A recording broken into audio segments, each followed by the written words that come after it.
எப்போது கொரோனாவுக்கு ரஷ்யா மருந்து தடுப்பூசி கண்டுபிடித்ததோ, எப்போது அமெரிக்கா தடுப்பூசி அறிமுகப்படுத்தி அவர்கள் மக்களுக்கு தடுப்பூசி கொண்டு வந்தாங்களோ, எப்ப சீனா தடுப்பூசி போட்டதோ அதற்கு ஒரு நாள் கூட குறையாமல் அதே காலகட்டத்தில் இந்தியாவிலும் தடுப்பூசி கொண்டு வரப்பட்டது, போடப்பட்டது.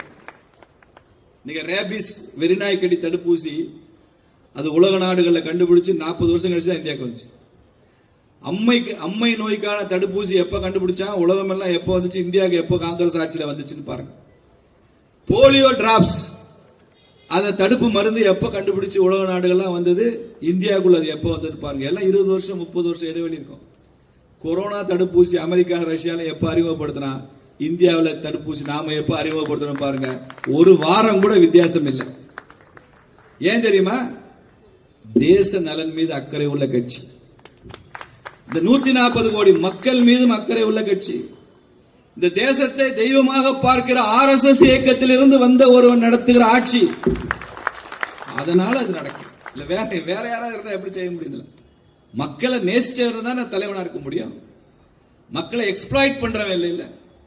இவனுக்கு என்ன செய்ய முடியும் யோசிச்சே இருக்கிறவன் தலைவராக இருக்கும் போது ஆட்சி எப்படி இருக்கும்? இன்னைக்கு செங்கோட்டையில நின்று கொண்டு நரேந்திர மோடி பேசுகிறார், இந்தியா உலக நாடுகளில் இருந்தெல்லாம் உணவு வாங்கின காலமெல்லாம் முடிஞ்சு போச்சு. இன்னைக்கு ஐநா சபை அங்கீகரித்தால் உலகத்தின் ஏழை நாடுகளுக்கெல்லாம் இந்தியா உணவளிக்க தயார் அப்படின்னு அறிவிக்கிறார். சகோதரர்களே, இன்னைக்கு நாம கோதுமை ஏற்றுமதி பண்றோம், அரிசி ஏற்றுமதி பண்றோம், யூரியாவும் ஃபெர்டிலைசர் ஏற்றுமதி பண்றோம். நம்முடைய ராணுவ உதிரி பாகங்கள் எப்போ நிர்மலா சீதாராமன் ராணுவ அமைச்சரானாங்களோ ஸ்பேர் பார்ட்ஸ் இம்போர்ட் குறைந்து எக்ஸ்போர்ட் பண்ண ஆரம்பித்த முதல் டிஃபென்ஸ் மினிஸ்டர். இன்னைக்கு ராணுவ உதிரி பாகங்களை நாம ஏற்றுமதி செய்யறோம்.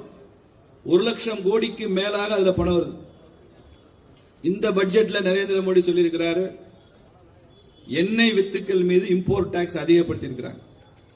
இன்னும் ஓரிரு ஆண்டுகள்ல வெளிநாடுகள்ல இருந்து எண்ணெய் இந்தியாவிற்குள் வரவே வராது. நமது உற்பத்தியே நமக்கு போதும், நாம ஏற்றுமதி செய்யலாம். அந்த அளவுக்கு எண்ணெய்க்கு ஆயில் சீட்ஸ், ஆயில்ல ஒரு செல்ஃப் சஃபிஷியன்சி, தன்னிறைவுக்கான ஒரு பயணம். மோடி ஆட்சிக்கு வர்றதுக்கு முன்னால எல்லா மாநில முதலமைச்சர்களுக்கும் ஒரு பழக்கம் இருக்கு. ஒரு லெட்டராவது எழுதிடுவாங்க பிரைம் மினிஸ்டருக்கு. அந்த ஒரு லெட்டர் என்னவா இருக்கும்? அது கருணாநிதி முதலமைச்சரா இருந்தாலும் ஜெயலலிதாவா இருந்தாலும் முதலமைச்சரா இருந்தாலும் என்ன எழுதுவாங்கன்னா, எங்கள் மாநிலத்தில் யூரியா பற்றாக்குறை இருக்கு, விவசாயிகளுக்கு யூரியா வேணும், உடனடியாக மத்திய அரசாங்கம் எங்களுக்கு இத்தனை டன் யூரியாவை ரிலீஸ் பண்ணி மத்திய தொகுப்பிலிருந்து எங்களுக்கு அனுப்பிச்சு எங்கள் விவசாயிகளுக்கு நீங்கள் உதவி செய்யணும்னு லெட்டர் எழுதிட்டே இருப்பாங்க. கலைஞர் லெட்டர் எழுதுவாரு, ஜெயலலிதா அம்மா இருக்கிறப்ப லெட்டர் எழுதுவார். என்ன பண்றது? யூரியா சென்ட்ரல் கவர்மெண்ட்ல இருக்கு. அந்த கெமிக்கல் அண்ட் ஃபெர்டிலைசர் தான் நம்ம அண்ணன் அழகிரி வேற மந்திரியா இருந்தார். நல்ல அமைச்சர் இருந்தாலே யூரியா இல்ல, அழகிரி அமைச்சரா இருந்தா என்ன கிடைக்கும் யோசிப்பாங்க. நரேந்திர மோடி பிரதமர் ஆன பின்பு 2014 அப்புறம் ஒரு மாநில முதலமைச்சரும் எனக்கு யூரியா வேணும் பற்றாக்குறை இருக்குன்னு இதுவரைக்கும் ஒரு கடிதம் கூட எழுதல. எங்களுக்கு உர தட்டுப்பாடு இருக்கு, எங்களுக்கு உரத்தை உடனே ரிலீஸ் பண்ணுங்கன்னு இதுவரைக்கும் ஒரு முதலமைச்சர் கூட எழுதவில்லை. ஏன் எழுதல தெரியுமா உங்களுக்கு?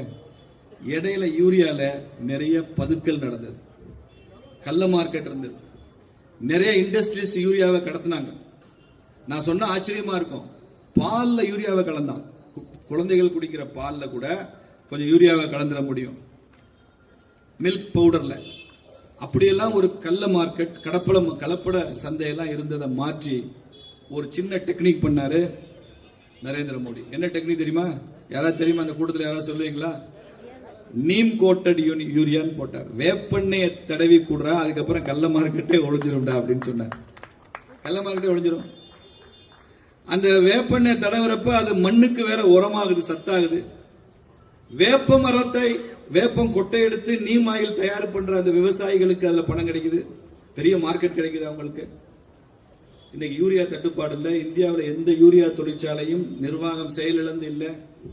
4 புதிய உர தொழிற்சாலைகள் போன மாசம் அஸ்ஸாம் உட்பட புதிதாக ஆரம்பிக்கப்பட்டிருக்கு. இன்னைக்கு யூரியாவிலையும் சரி உரத்திலையும் சரி தட்டுப்பாடே இல்லாமல் அதே சமயத்தில் 1 கோடி விவசாயிகளை இயற்கை விவசாயத்திற்கும் திருப்புகிற முயற்சியும் சேர்த்து செய்கிற ஆட்சி நரேந்திர மோடி ஆட்சி.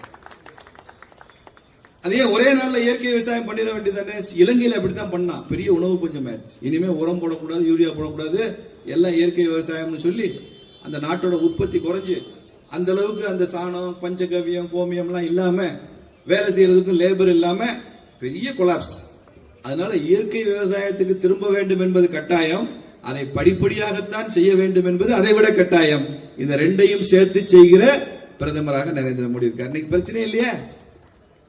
இன்னைக்கு 400 மில்லியன் டன் உணவு உற்பத்தி, 140 கோடி மக்கள் சர்ப்ளஸ் இல்ல.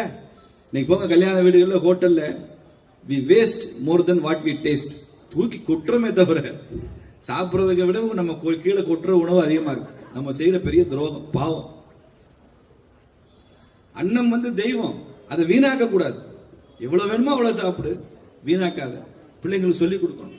ஒவ்வொரு பருக்கைக்கும் பின்னால ஒரு விவசாயியோட உழைப்பு இருக்கு, வியர்வை இருக்கு. அவன் பண்ண அந்த அவ்வளவு முயற்சிக்கு அப்புறம் தான் நம்ம தட்டுக்கு இவ்வளவு சோறு வருது. வீட்டுல நம்ம அம்மா சகோதரி மனைவியோட உழைப்பு இருக்கிறதுனால தான் தட்டுக்கு சாப்பாடு வருது. அது தூக்கி குப்பையில கொட்டுற மாதிரி கொட்டுவது என்பது நல்லதல்ல. அப்படி விவசாயம் 2026 எழுதி வச்சுக்கோங்க. ஒரு சினிமாவில் ஒரு நடிகர் சொல்லுவார்ல, மார்க் மை வேர்ட்ஸ் அப்படின்னு. அது மாதிரி மார்க் மை வேர்ட்ஸ். இங்க ஐஎஸ், இன்டெலிஜென்ஸ், போலீஸ் எல்லாம் இருப்பீங்க. 2026 மே மாசத்துக்கு அப்புறம் தமிழ்நாட்டில் திமுக ஆட்சி இருக்காது. இதை எழுதி வைத்துக் கொள்ளுங்கள். தமிழ்நாடும் தேசிய நீரோட்டத்தில் இணைஞ்சு விடும். நேஷனலிசம் அந்த அலைன்மெண்ட்ல தமிழ்நாடு இணைய போகுது 2026. அந்த மாற்றம் எப்படி வரும்ல எங்களுக்கு தெரியாது. ஒரே நாள் இரவு தான் ரசவாதம். ராத்திரி படுக்க போறப்ப கலைஞர் வாழ்கன்னு போட்டு தூங்க போறவன் காலையில எந்திரிக்கிறப்ப பாரத் மாதா கி ஜெயன்னு சொல்லிட்டு எந்திரிக்க போறான். என்னடா நேத்தனடா பயவுள்ள கலைஞர் வாழ்கன்னு தூங்க போன, காலையில என்னடா ஆச்சுன்னா என்னமோ ஆயிடுச்சு, இனிமே பாரத் மாதா கி ஜெயன்னு சொல்ல போறான். அப்படி ஒரு நிலைமை நிச்சயமாக உருவாக போகும். அதற்கான பிள்ளையார் சொல்லி போட்ட பகுதி இந்த டி நகர் சட்டமன்றம் என்பதை நான் மகிழ்ச்சியோடு தெரிவித்துக் கொள்கிறேன். ஐயா நரேந்திர மோடி அவர்கள் பிரதமராக வருவதற்கு முன்னால் இந்தியா எப்படி இருந்தது தெரிஞ்சாதான் அவர் பிரதமரான பின்பு எப்படி இருக்குன்னு தெரியும். பல விஷயங்கள் நம்ம காற்றுல கேட்டு கேட்டு மறந்துடுறோம். 11 வருஷம் ஆச்சு பாரத நாடு முழுக்க பாரதிய ஜனதா கட்சியினுடைய ஆட்சி. அதற்கு முன்னால 2004 இருந்து 2014 வரைக்கும் ஒரு பொம்மை பிரதமர் இருந்தார், மன்மோகன் சிங். பல பேர் மன்மோகன் சிங்கையே பப்பட்டா தான் காமிப்பான். என்னைக்குமே நாம உயர் அதிகாரி SR சொல்ற மாதிரி அவரோட 10 வருஷமா அவர் உச்சரிச்ச 2 ஆங்கில வார்த்தை எஸ் மேடம் தான். அந்த 2 வார்த்தையை தவிர அவருக்கு வேற வார்த்தையே தெரியாது. சோனியா காந்தி என்ன சொன்னாலும் கேட்டுக்கொள்கிற ஒரு பிரதமர். வெளிநாட்டுக்கெல்லாம் போனா பிரதமர் டம்மியா உட்கார்ந்து இருப்பாரு. வர்ற வெளிநாட்டு அதிபர்கள் தலைவர்கள் எல்லாம் சோனியா காந்தி அம்மையார் தான் வணக்கம் சொல்லுவான், அம்மையாரை தான் பார்க்க வருவான். இவர் சும்மா கூட போவார், பிரதமர் என்பவர் கூட போவார். பிரதமர் நாற்காலியில் அமர்ந்து கொண்ட மன்மோகன் சிங் ஒரு காலிங் பெல் அடிச்சா கூட பியூன் 10 நிமிஷம் கழிச்சு தான் எட்டி பார்ப்பான். அதுதான் பிரதமர் பதவிக்குரிய லட்சணமாக இருந்தது. இன்னைக்கு பிரதமர் மோடி காலிங் பெல் அடிக்க போறாருன்னா 10 செகண்டுக்கு முன்னாலே உள்ள அடிக்க போறதுக்கு முன்னாலே பியூன் எட்டி பார்ப்பான். அப்படி ஒருத்தர் இன்னைக்கு பிரதமரா இருக்கார். வெளிநாடுகள்ல எல்லாம் நம்ம நாட்டோட வேல்யூ பல மடங்கு கூடி இருக்கு. உங்க பிள்ளைங்க எல்லாம் இன்னைக்கு நிறைய பேர் வெளிநாட்டுல இருப்பாங்க, பேர பிள்ளைங்க இருப்பாங்க. கேட்டு பாருங்க, இன்னைக்கு ஒரு இந்தியன் பாஸ்போர்ட்டோட வேல்யூ 10 ஆண்டுகளுக்கு முன்னால என்ன வேல்யூ, இப்போ என்ன வேல்யூ. இந்த வேல்யூ அடிஷனுக்கு யார் காரணம்? நரேந்திர மோடி காரணம் என்பதை நம்ம சொல்ல வேண்டாம், பிள்ளைங்க சொல்லும், பேர பிள்ளைங்க சொல்லும். அந்த அளவிற்கு இந்த நாட்டினுடைய இமேஜ் கூடி இருக்கு. 10 ஆண்டு கால காங்கிரஸ் ஆட்சியில எல்லாத்திலையும் ஊழல். சுரங்கத்துக்கு அடியில நிலக்கரி தோன்றான், அதுல ஊழல். வானத்துல ஹெலிகாப்டர் பறக்குது, அதுல ஊழல். கண்ணுக்கே தெரியாத அலைக்கற்றைன்னு சொல்றான் ஸ்பெக்ட்ரம், அதுல 1,75,000 கோடி ஊழல். ஆராசான்னு ஏன் தெரியுமா பேர் வச்சாங்க அவருக்கு? அவர் செஞ்ச ஊழல் அமௌண்ட்டை கூட்டினா நம்ம எல்லாம் ஆன்னு வாயை திறந்திருப்போம். ஐயோ அப்பா இவ்வளவு பண்ண, திமுக கலைஞருக்கே ஆச்சரியம், அப்பா ராசா அப்படின்னு வியந்து போற அளவுக்கு அவ்வளவு பெரிய ஊழல். இன்னைக்கும் கூட வழக்கு இருக்கு. ஒரு கோர்ட் விடுவித்து விட்டால் கூட இன்னொரு கோர்ட்ல வழக்கு நடந்துட்டு தான் இருக்கு. அப்படி 2G ஸ்பெக்ட்ரம் ஊழல், ஹெலிகாப்டர் ஊழல், நிலக்கரி ஊழல். உங்களுக்கு தெரிஞ்சதுதான் எல்லாமே உங்கள்கிட்டேருந்து தான் மக்களுக்கே போகுது. இங்க இந்த விடுதலை சிறுத்தைன்னு ஒரு தேச விரோத தீய சக்தி இருக்கு. அதனுடைய ஒரு நிர்வாகி பேசும்பொழுது தமிழகத்துக்கு மாண்புமிகு பிரதமர் வரும்பொழுது அவரோட வெஹிக்கிளையே நான் அட்டாக் பண்ணுவேன்னு. ஆனால் என்னவோ சிறுத்தை என்ன அந்த தீய சக்தியை இன்னி வரைக்கும் கைது பண்ணலை. அதாவது இங்கே மாவட்ட நிர்வாகம் எவ்வளவு தூரம் ஹிந்து விரோதமாக இருக்குது. இங்கே உள்ளூர் ஹிந்து பெண்கள் 17 பேர் கைது பண்ணி வச்சுருந்தாங்க. அன்றைக்கி கூட நான் வந்திருந்தேன். அன்றைக்கே நான் வந்து காவல்துறை அதிகாரிகள்கிட்ட சொன்னேன், நீங்கள் இந்துக்களுக்கு விரோதமாக மேலே நடக்கிற விஷயங்களை நீங்கள் நடவடிக்கை எடுக்கிறது இல்லைன்னு அன்றைக்கே சொல்லியிருந்தேன்னா, இந்த கள்ளத்தி மரத்தில் வந்து எப்படி இது தர்கா கொடி கட்ட முடியும்? ஏன்னா 1931 பிரிவி கவுன்சில் ஜட்ஜ்மெண்ட்டு ரொம்ப தெளிவாக இருக்குது. அது தி ஸ்ட்ரக்சர் கிளைம்டு பை முஹம்மடன்ஸ். அவங்க தர்காங்கிற வார்த்தை கூட அந்த தீர்ப்பில் பயன்படுத்தலை. தி ஸ்ட்ரக்சர் கிளைம்டு பை முஹம்மடன்ஸு அவங்களுக்கு மொத்தம் இருக்கிற அதிகாரமே 33 சென்ட்டு தான். அதில் நீங்கள் 1923 ஆகஸ்ட் 25 டிஸ்ட்ரிக்ட் கோர்ட்டினுடைய ஜட்ஜ்மெண்ட் வருது. அந்த ஜட்ஜ்மெண்ட்டை பிரிவி கவுன்சில் இன் டோட்டோ அப்ரூவ் பண்ணியிருக்கு. அதில் என்ன சொல்லியிருக்காங்க? தி ஸ்டேட்டஸ் குவா ஷுட் பி மெயின்டைன்னு. அதனால் 1923 ஆகஸ்ட் 25 இருந்த நிலையிலே இன்னைக்கு அந்த தர்கான்னு சொல்கிற கட்டடம் தி ஸ்ட்ரக்சர் கிளைம்டு பை முஹம்மடன்ஸ் பராமரிக்கப்பட்டிருக்கா? அதுக்கு மேலே எனக்கு இன்னும் தகவல், மேலே இன்னும் சில பணங்களை புதைச்சிருக்கானுங்கன்னு. ஏன்னா இந்த அரசாங்கமே பணம் புதைக்கிறார் சார் இருக்கார். காரணம், இந்துக்களுடைய புனிதமான தீபத்தூணை இந்த சட்ட மந்திரின்னு சொல்கிற ஒரு சட்ட ஞானமே இல்லாத நபர் ரகுபதி அதை என்ன சொல்கிறாரு? பணம் புதைக்கிற இடத்துல தான் பணம் புதைக்கணும். ரொம்ப நியாயம். அப்படின்னா கருணாநிதி இறந்து போன உடனே கண்ணம்மாப்பேட்டைக்கு தானடா போயிருக்கணும். நீங்கள்லாம் எதுக்கு கடற்கரைக்கு ஓடுறீங்க?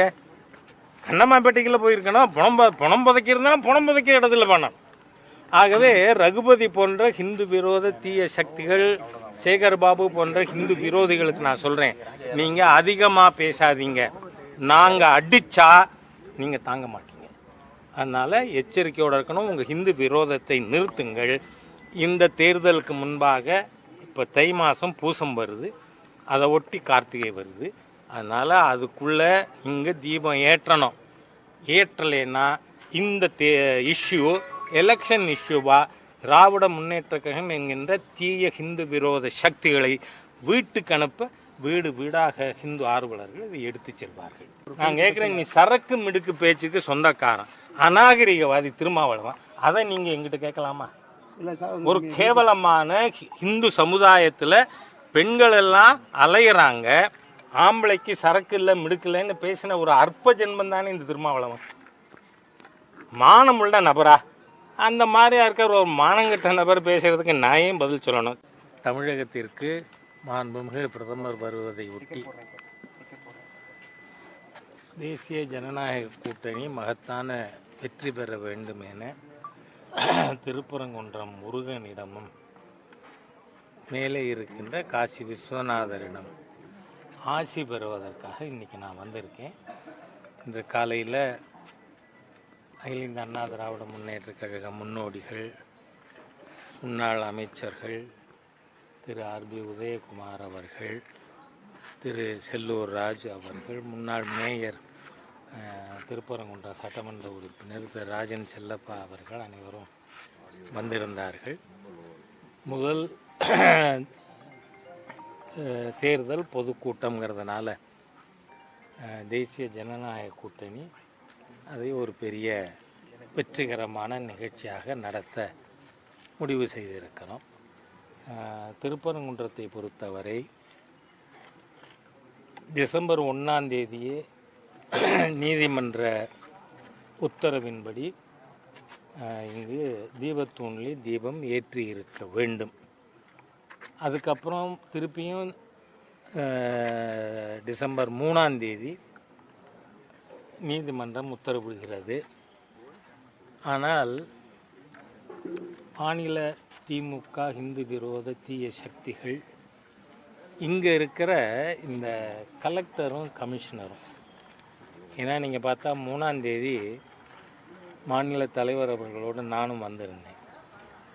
அப்போது என்னால் அது கொஞ்சம் இருட்டுன நேரமாக இருந்ததுனால அது யார் அந்த ஆஃபீஸர்னு என்னால் ஐடென்டிஃபை பண்ண முடியல. ஒரு ஆஃபீஸர் சொன்னது, ஆனால் தெளிவாக காதில் கேட்டது. என்ன ஒன் மோர் கண்டெம்ட்டு அப்படின்னா, நீங்கள் நீதிமன்றங்களை எவ்வளவு கேவலமாக நினைக்கிற நிர்வாகம் காவல்துறை இங்கே இருக்குங்கிறது நமக்கு தெரியுது. ஏற்கனவே விவாதங்கள், மக்களுடைய கோரிக்கைகள், இந்த கலெக்டரும் கமிஷனரும் அவர்கள் மீது நடவடிக்கை எடுக்கணும். ஏன்னா மாநில அரசாங்கத்தை விட இவங்க 2 பேரும் இந்து விரோதமாக செயல்படுகின்ற தீய சக்திகளாக நமக்கு தெரிகிறார்கள்.